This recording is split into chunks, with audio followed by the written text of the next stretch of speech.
¿Qué tal? Un saludo de nuevo a todos. Hoy vamos a checar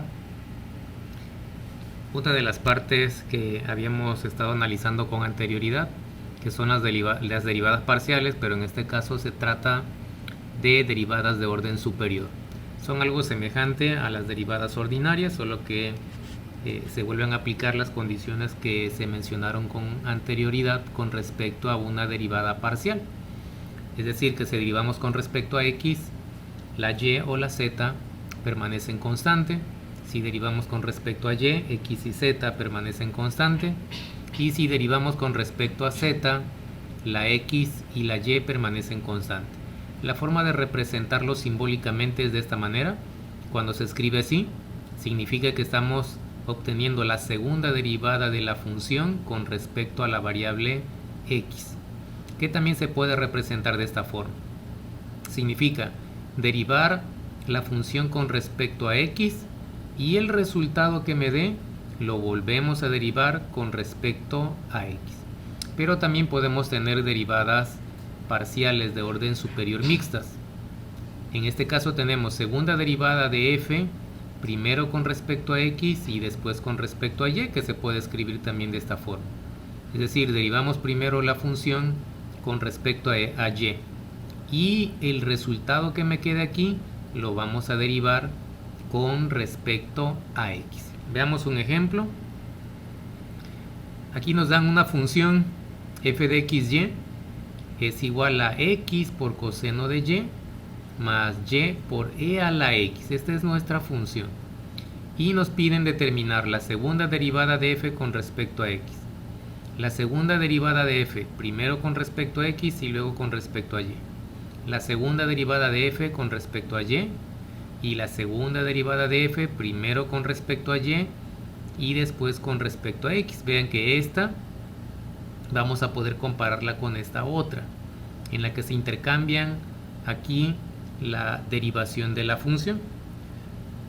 Entonces, si queremos calcular primero la segunda derivada, de acuerdo a lo que acabamos de observar, primero hay que derivar con respecto a x. Entonces, al hacer eso, escribimos derivada parcial con respecto a x de nuestra función, que es x coseno de y más y por e a la x. Aquí recuerden que se distribuye la derivada. Vamos a derivar primero esta parte con respecto a x y luego derivamos esta parte también con respecto a x. Entonces recuerden que la y en este caso permanece constante, por lo tanto coseno de y sale de la derivada y obtendremos la derivada de x con respecto a x, que eso es 1. Más, vamos a derivar esta, la y es constante, sale de la derivada y vamos a derivar la exponencial. De tal forma que el resultado nos quedaría coseno de y sale de la derivada. Coseno parcial de x con respecto a x es 1. Más la parcial de este, la y sale, y la derivada de la exponencial es e a la x. Por eso queda igual. Ahora, para calcular la segunda derivada con respecto a x, ya tenemos la derivada con respecto a x, que es esta que está aquí. Ahora vamos a derivar otra vez con respecto a la x, pero ahora es esta función. Entonces aquí, como y es constante, la derivada de coseno de y con respecto a x va a ser 0. Y aquí, otra vez, al derivar con respecto a x, la y sale de la derivada. Derivamos la exponencial, me queda la misma. Entonces, la segunda derivada de f con respecto a x cuadrada queda y por e a la x. Esa es nuestra primera parte. Ahora vamos a calcular la segunda derivada primero con respecto a x y luego con respecto a y. Una vez más, la derivada con respecto a x ya la tenemos, es esta. Ahora esta parte se va a derivar con respecto a y. Aquí vamos a tener la derivada de coseno de y con respecto a y, va a ser menos seno de y. Más, ahora como derivamos con respecto a y, la exponencial es constante, sale de la derivada y voy a tener solamente la derivada de y con respecto a y. Por lo tanto nos va a quedar así. Parcial con respecto a y de coseno de y menos seno de y. Y parcial con respecto a y, sale la exponencial y la derivada de y con respecto a y, 1. Y de esta manera nos queda nuestra segunda derivada. Veamos ahora la siguiente relación. Segunda derivada con respecto a y. De nuevo, como procedimos con este caso, vamos a derivar primero una vez con respecto a la y, nuestra función que vuelve a ser esta, pero ahora se deriva primero con respecto a y. Entonces aquí la x funciona como una constante. La vamos a sacar de la derivada y nos quedará derivada de coseno de y. Más, aquí la exponencial va a fungir como una constante, sale de la derivada y nos quedará la derivada con respecto a y. Por lo tanto nos va a quedar así. Sacamos la x, derivada de coseno de y menos seno de y, más, sacamos la exponencial, derivada de y con respecto a y es 1 y nos queda este resultado. Para obtener la segunda derivada con respecto a y, volvemos a derivar esta función con respecto a y. Entonces la derivada de y con respecto a y ya la tenemos, es esta. Ahora la volvemos a derivar, recordando de nuevo, la x es constante. Entonces al derivar otra vez con respecto a y, menos x sale de la derivada y nos va a quedar la derivada de seno de y, que va a ser coseno. Y para este caso, e a la x es constante, por lo tanto la derivada con respecto a y será 0. Como consecuencia, la derivada con respecto a y menos x sale de la derivada de seno de y, coseno de y, y la derivada de e a la x con respecto a y, 0.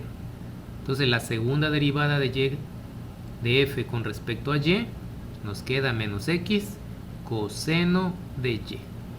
Ahora nos falta esta última parte. Ya tenemos la derivada con respecto a y, que es esta.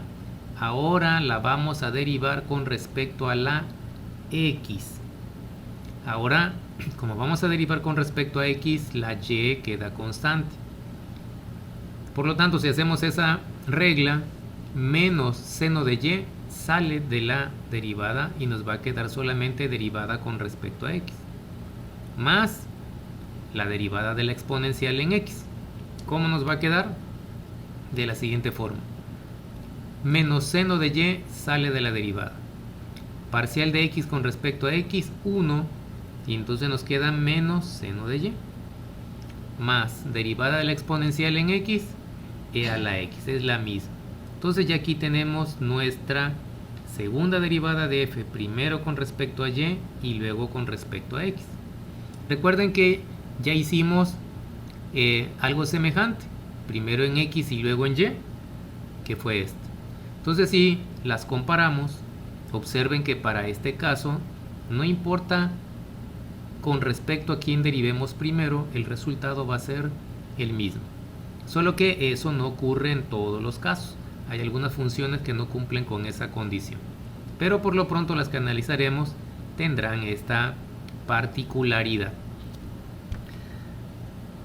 Por último, hay algo que se llama ecuación de Laplace, que es una ecuación que cumple con esta condición, que la segunda derivada de f con respecto a x más segunda derivada de f con respecto a y más segunda derivada de f con respecto a z, si la suma de estas derivadas parciales es igual a 0, significa que cumple con la ecuación de Laplace y se dice que la función f es una función armónica.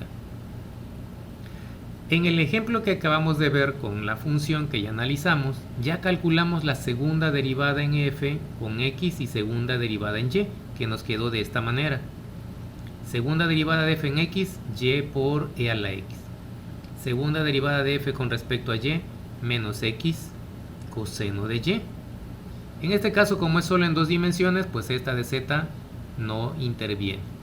Entonces, si sumamos estas dos